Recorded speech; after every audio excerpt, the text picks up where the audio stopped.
Continuamos este día, hermanos, con nuestro valioso estudio del libro de Apocalipsis. Hoy, este día, 2 de febrero del año 2014, para la nación es un día diferente porque son las elecciones presidenciales.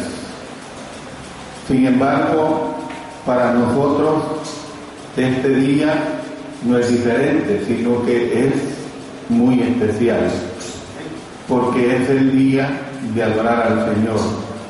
Y yo felicito a cada uno de ustedes porque han hecho su primer amor, es decir, han venido primero a adorar al Señor y posteriormente emitir nuestro voto. Eso es lo que nosotros tenemos que hacer. Si los que escucharon este día el programa radial, nuestro hermano Nelson hizo ver a la hermandad en general la obligación que tenemos primero en Cristo Jesús de adorarle a Él primero y posteriormente ir a emitir nuestro voto. En ningún momento estamos diciendo que no tenemos que emitir nuestro voto. Lo que estamos diciendo es que primero tenemos que adorar a nuestro Señor. Ya por la tarde hay suficiente tiempo para ir a los diferentes lugares de votación. Nuevamente, hermanos, les felicito porque han buscado lo mejor, que es precisamente primero el día del Señor, adorarle a Él en espíritu y en verdad. Estamos viendo otra de las iglesias ahí en el libro de Apocalipsis, la iglesia que vivía en el pasado, que es precisamente la iglesia de Sardis. En la clase pasada vimos a este orgulloso distrito, o sea, las características de lo que era este orgulloso distrito. Vimos también la descripción consoladora de este distrito. Y ahora vamos a ver el penoso diagnóstico que se dio en relación a esta iglesia ahí en Sardis. El cuerpo de la carta comienza con las mismas palabras que Jesús usó en las cartas a las iglesias que estaban en Éfeso y Tiatira. Dice: yo conozco tus obras.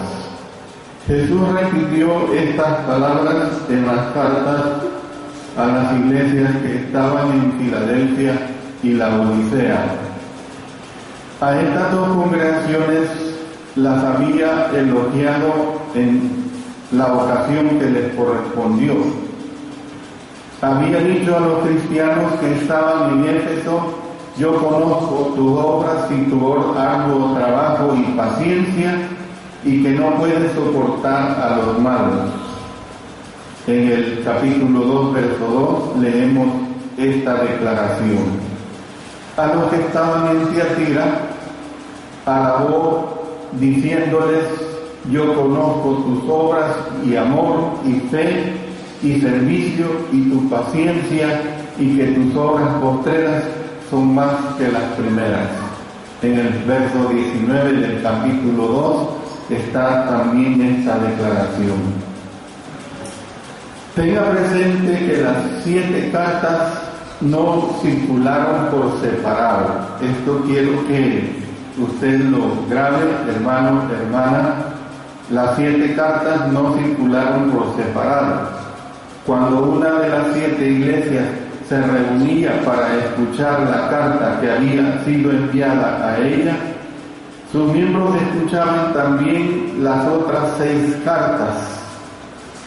Así podemos ver que antes de que llegara el turno para ser leída a la carta a la iglesia que estaba en Sardis, los miembros de esta iglesia escucharían primero la alabanza con que Jesús elogió a las otras 4 congregaciones, o sea, las 4 congregaciones que ya hemos estudiado.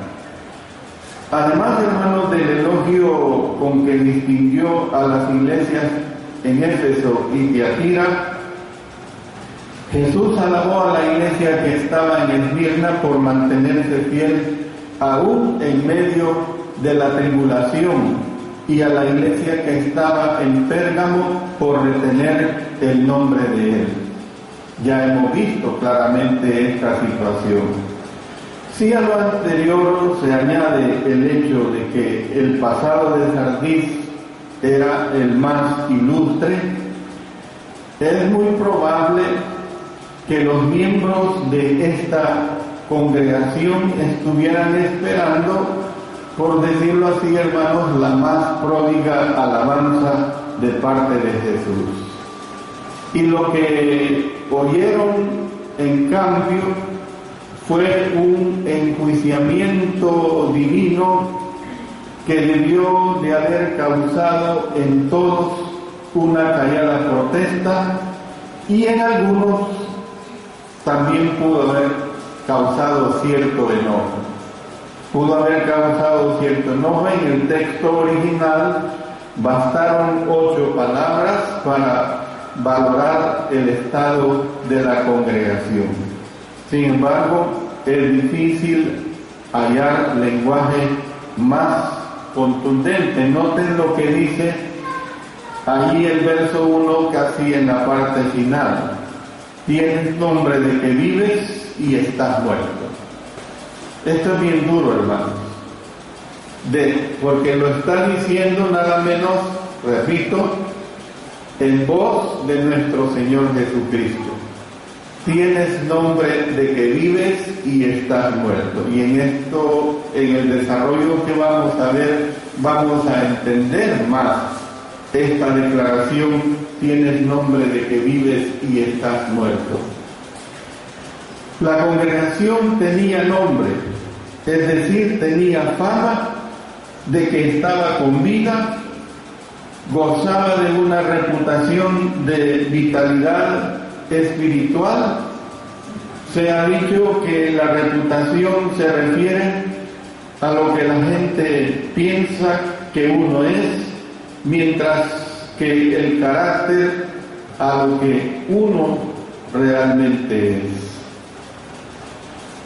Si usted hubiera tenido la oportunidad de asistir a un culto de esta congregación, un día domingo, un día del Señor, y hubiera observado cuán impresionantes eran los servicios, cuán impresionantes eran las conmovedoras oraciones, cuán impresionantes eran los refinados cánticos, las extraordinarias predicaciones, la decorosa observancia de la cena del Señor, la abundante ofrenda, en fin, usted hubiera observado todo esto en una forma maravillosa.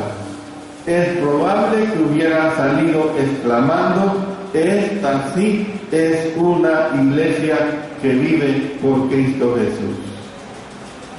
¿Quién sabe qué cuántas cosas usted no hubiese dicho? Y es lo normal.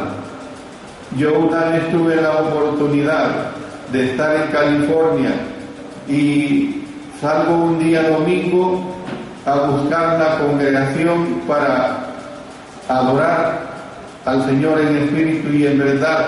Llego a la primera congregación y no era la iglesia del Señor. ¿Por qué? Porque inmediatamente vi un piano.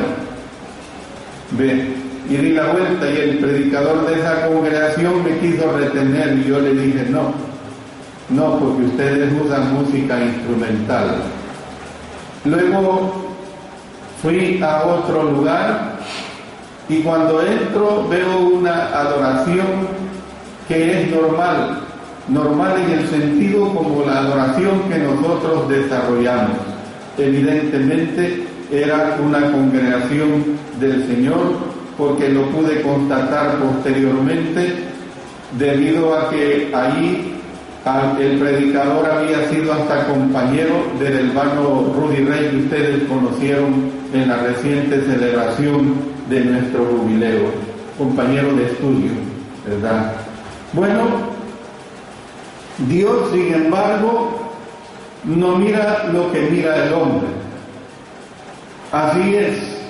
Mire lo que dice en el libro primero de Samuel, capítulo 16, y el verso 7, hablando así de esta condición del corazón del hombre. Y Jehová respondió a Samuel: no mires a su parecer ni a lo grande de su estatura, porque yo lo desecho. Porque Jehová no mira lo que mira el hombre, pues el hombre mira lo que está delante de sus ojos, pero Jehová mira el corazón. El Señor declaró muerta a esta iglesia, muerta espiritualmente, como la mujer que se menciona en 1 Timoteo capítulo 5 y el versículo 6. Noten lo que ahí se está refiriendo, hablando de las viudas. Dice desde el verso 5: mas la que en verdad es viuda y ha quedado sola, espera en Dios, y es diligente en súplicas y oraciones noche y día. Pero la que se entrega a los placeres, viviendo, está muerta. Muy claro, la que se entrega a los placeres, viviendo, está muerta. De esta mujer se decía claramente esta declaración. La palabra muerte puede definirse como separación. La muerte física sabemos que es lo que ocurre cuando el cuerpo se separa del espíritu. Dice, por ejemplo, en Santiago, en el capítulo 2 y el versículo 26, hablando de esta declaración: porque como el cuerpo sin espíritu está muerto, así también la fe sin obras está muerta. Nosotros podemos ver claramente que cuando hablamos de que la muerte es separación, la muerte espiritual, hermanos, es la condición de estar totalmente separado de Dios. En Isaías, en el capítulo 59, en los versos 1 y 2, nos dice la Sagrada Escritura a través del profeta Isaías, en los versos 1 y 2: he aquí que no se ha cortado la mano de Jehová para salvar, ni se ha agravado su oído para oír, pero vuestras iniquidades han hecho división entre vosotros y vuestro Dios, y vuestros pecados han hecho ocultar de vosotros su rostro para no oír.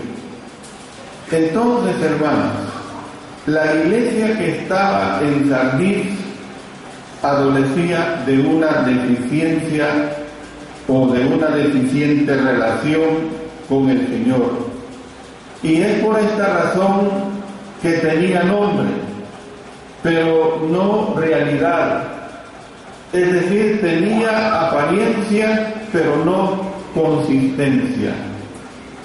Ustedes se dan cuenta bien hoy en día que así sucede en esta situación. Una cosa es tener apariencia, pero otra cosa es tener consistencia.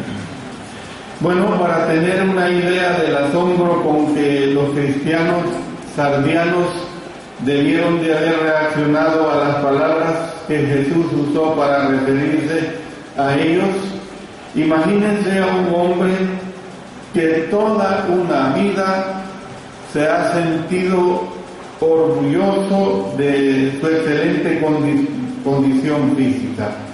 O sea, cualquier hombre se puede sentir orgulloso de su condición física. En su juventud, este hombre ha sido un extraordinario atleta, y hasta la fecha es la imagen misma de la salud. Es un hombre totalmente saludable. Pero un día este hombre va al médico para hacer un chequeo de rutina. Y una vez que se realizan los exámenes pertinentes y regresa al consultorio, el médico le mira a sus ojos y le dice: señor, usted está muerto. Bien, un diagnóstico horrible, un diagnóstico médico tan aturdidor. Para este hombre no debió haberle producido una reacción muy diferente de la que el diagnóstico de Jesús debió de haberle dicho a esta iglesia, debió de haberle producido a los cristianos de Sardis. Tienes nombre de que estás vivo, pero estás muerto. Esa es la realidad que el Señor usó.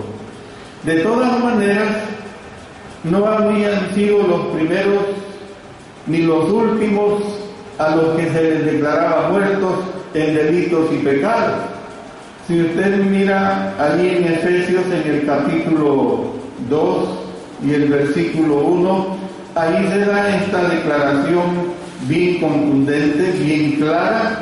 Dice: y Él os dio vida, en los versos 1 y 2 del capítulo 2 de Efesios, y Él os dio vida a vosotros cuando estabais muertos en vuestros delitos y pecados, en los cuales anduvisteis en otro tiempo, siguiendo la corriente de este mundo, conforme al príncipe de la potestad del aire, el espíritu que ahora opera en los hijos de desobediencia.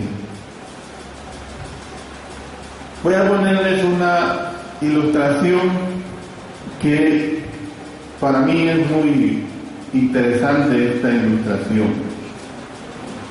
Un día domingo, el predicador por la mañana anunció que durante el servicio de la noche se oficiarían las honras fúnebres de un importante miembro.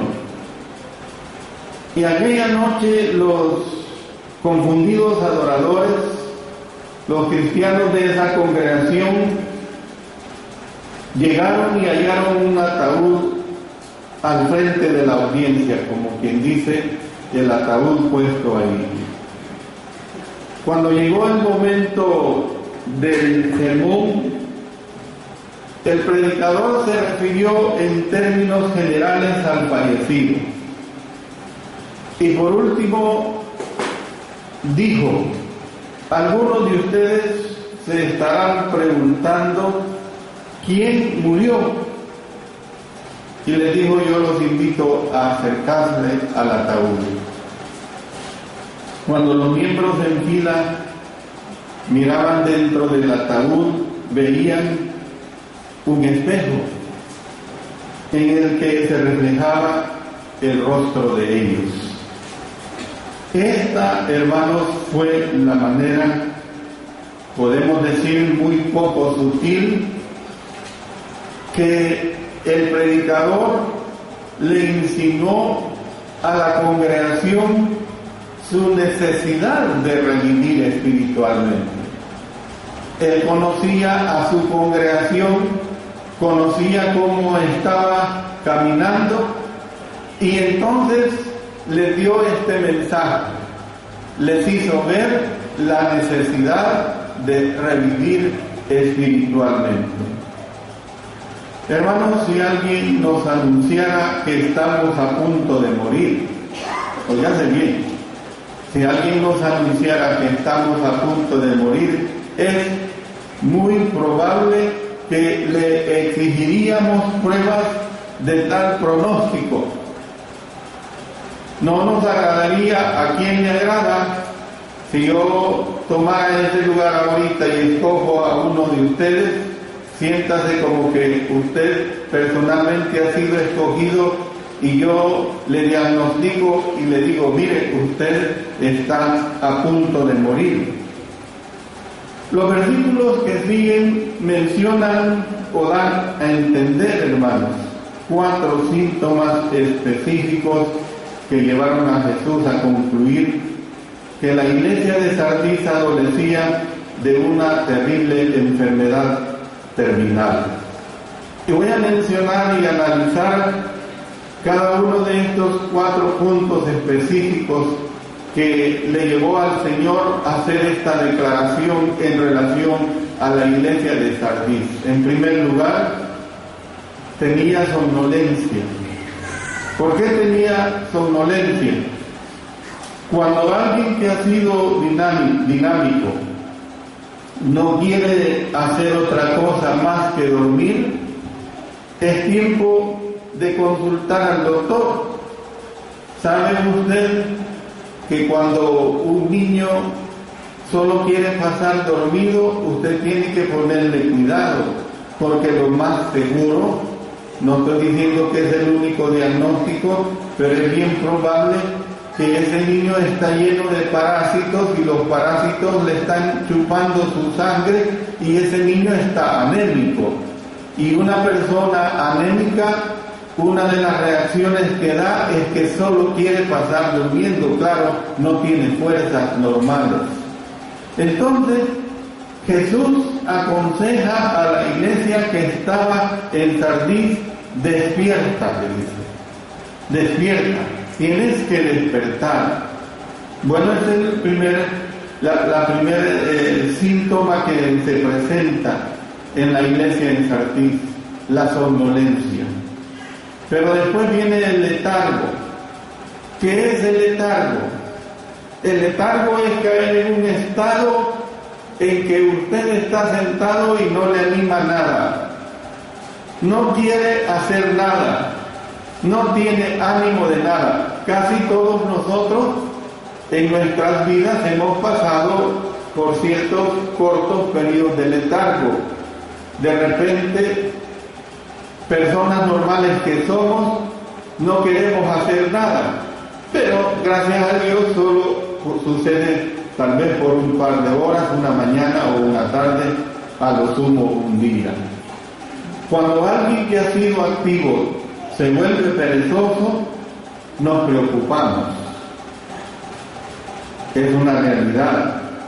Los cristianos de Sardis habían sido entusiastas en el pasado, pero en el presente Jesús se ve obligado a señalarles por qué. Dice: porque no he hallado completas tus obras. No he hallado completas tus obras. En la versión Reina Valera se lee perfectas, y la palabra griega significa ser perfeccionadas o completadas. No he hallado completas tus obras delante de mi Dios. ¿Ven? Se habían destacado al principio por sus extraordinarias obras, pero con el tiempo llegaron a perder el interés y no habían sido capaces de terminar una sola obra o terminar una sola de sus obras, pues. Entonces el Señor hace ver esta situación en ellos. Hermanos, este es un pasaje clave para hablar acerca de la necesidad de acabar lo que empezamos. Es necesario que cuando empezamos algo, tenemos que terminar. Es decir, tenían iniciativa, pero carecían de acabativa, pues carecían de finalizar aquello que habían empezado. Entonces, era algo verdaderamente digno de ser reprendidos por esta situación. Tercer aspecto, vemos la somnolencia, vemos el letargo, y en tercer aspecto, el tercer síntoma que se veía acá era la apatía. Ser apático es, fíjense bien, no confunda esto con el letargo. El letargo es el no querer hacer nada. La apatía es el ser indiferente. Yo le pongo un ejemplo sencillo. Usted viene, ve 3, 4, 5 hermanos que están haciendo la limpieza y usted viene y se sienta. O sea, usted está mostrando una apatía en lugar de unirse a este grupo. Y estoy hablando de un hermano o una hermana con facultades normales en su cuerpo. No estoy hablando de uno que está incapacitado, ¿verdad? Que su cuerpo no le permite.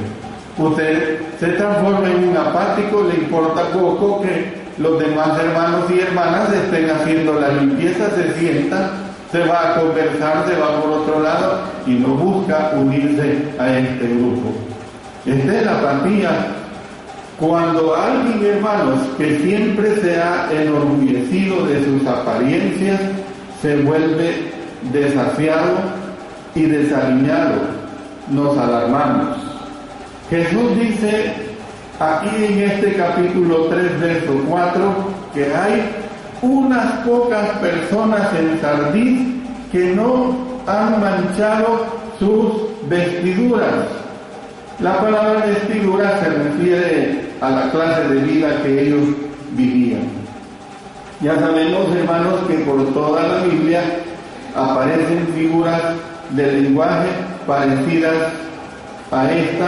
Por ejemplo, vamos a consultar en Gálatas capítulo 3 y el versículo 27. Ahí nos habla en relación a esta situación. Dice: porque todos los que habéis sido bautizados en Cristo, de Cristo estáis revestidos. Entonces, hermanos, con esto da a entender pues que el resto sí tenía este problema. El resto sí tenía este problema. La palabra griega que se traduce por manchado no se refiere, hermanos, a la pequeña muestra de suciedad que podría resultar de un derrame accidental, o sea, una mancha que usted está comiendo y de repente le cae una pringa en su camisa, en su blusa. No se está refiriendo a eso, hermanos. Se refiere más bien al percudido. Lo percudido, hermanos, es aquello que cuesta que salga. Se refiere al percudido que resulta de ser embadurnado con inmundicia. La clase de mancha que queda después de revolcarse en el lodo y el estiércol, hermanos. De esa clase de mancha está hablando aquí. Hay una versión, la versión del Rey Santiago, que se lee el equivalente en nuestro idioma de ensuciar, que es una palabra mucho más fuerte que manchar y que está más acorde con la definición que se presenta en la palabra griega. Ensuciar es más fuerte que simplemente decir manchar.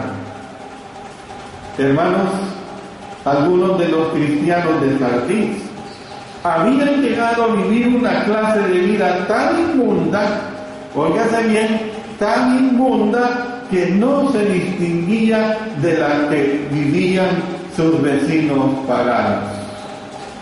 Yo vivo en mi cuadra y yo tengo que distinguirme de la vida de mis vecinos paganos.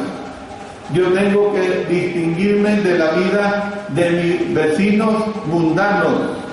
A pesar de que ellos hagan cosas injustas, tengo que distinguirme de ellos.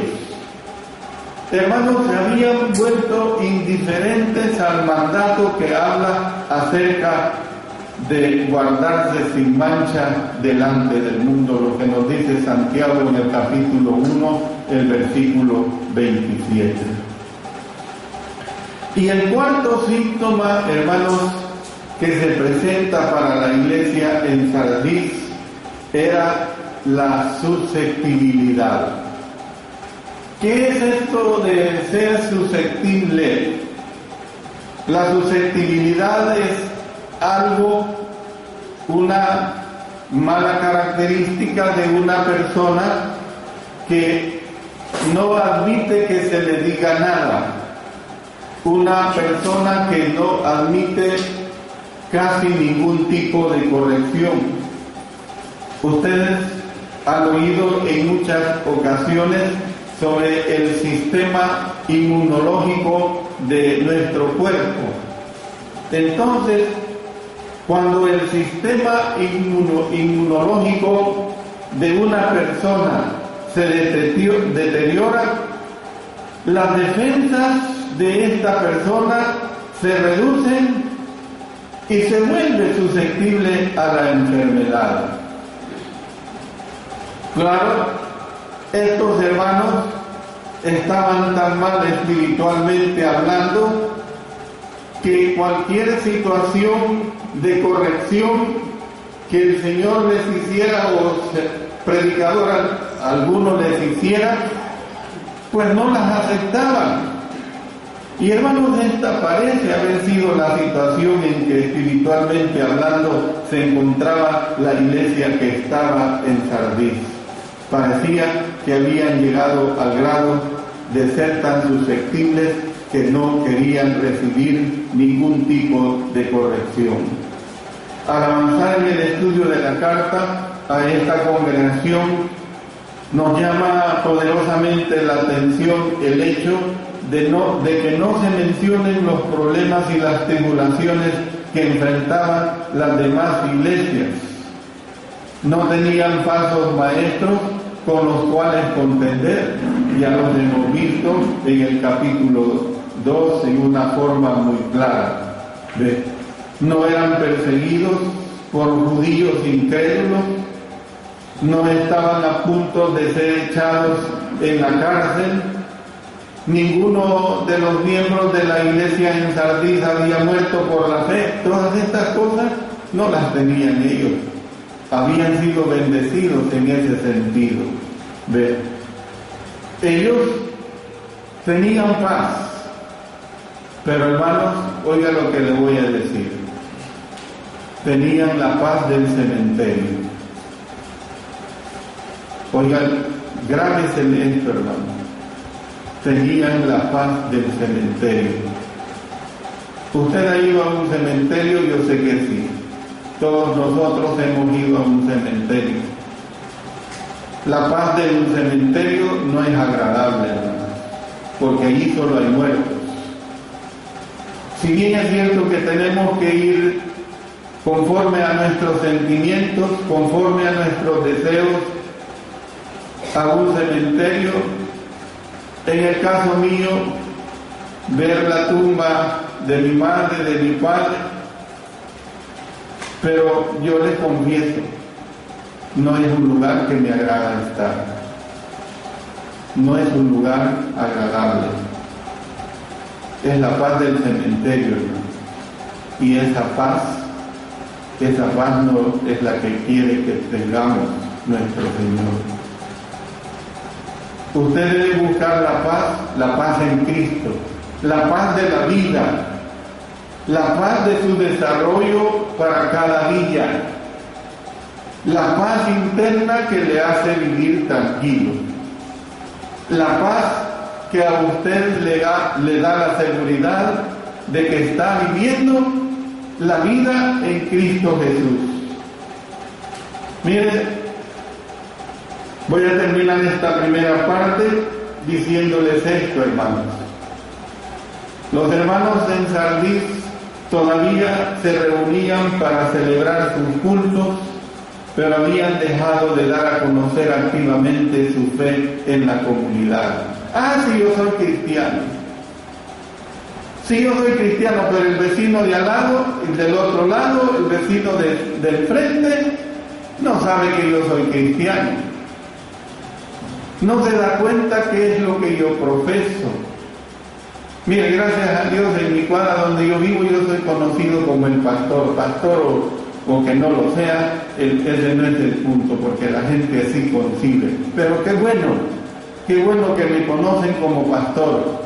Las personas nomás me identifican como un líder religioso me identifican como pastor y yo no voy a estar usando tiempo en describirles que mire que yo no soy pastor por esto y por esto.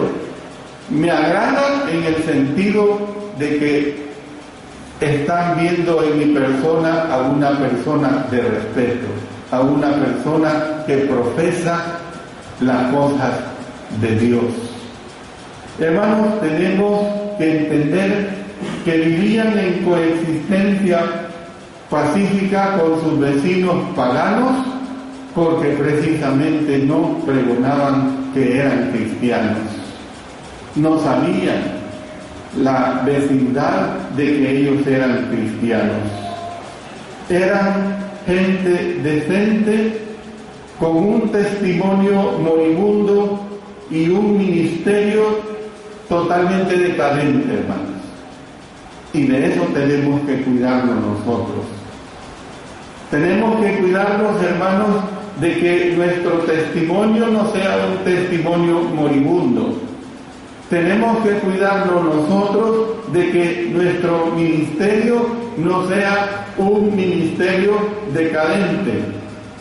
Es probable que se les considerara algo así como ese simpático e inofensivo grupo religioso que se reúne ahí en la esquina. Si ahí se reúne unos religiosos que dicen llamarse la Iglesia de Cristo. Si ellos no se meten con nadie, si ellos no le hacen nada a nadie.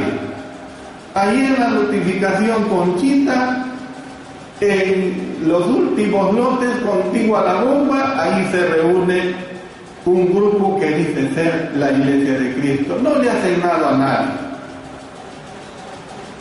No se dan a conocer como cristianos, como verdaderos hijos de Dios. Miren, si yo estoy diciendo esto, no lo estoy diciendo en una forma sarcástica. Lo estoy diciendo en la realidad para aplicar el mensaje de la iglesia de Sardis a cada uno de nosotros. Porque, hermanos, nosotros vivimos en medio de un mundo perverso. Nosotros vivimos en medio de un mundo maligno.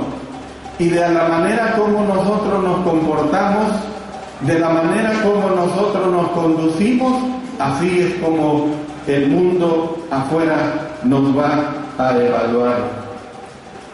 Hermanos, habían firmado un pacto, por decirlo así, de no adhesión con el pecado. Y como habían firmado un pacto de no agresión con el pecado, de tal manera que el diablo los dejó en paz. El diablo los dejó en paz. Si al fin y al cabo estos están procediendo como a mí me gusta, no le hacían daño a nadie. Voy a terminar aquí esta primera parte. Continúo posteriormente a la hora del sermón con la segunda parte, donde vamos a ver precisamente sobre el llamado vehemente que se les hace a estos hermanos.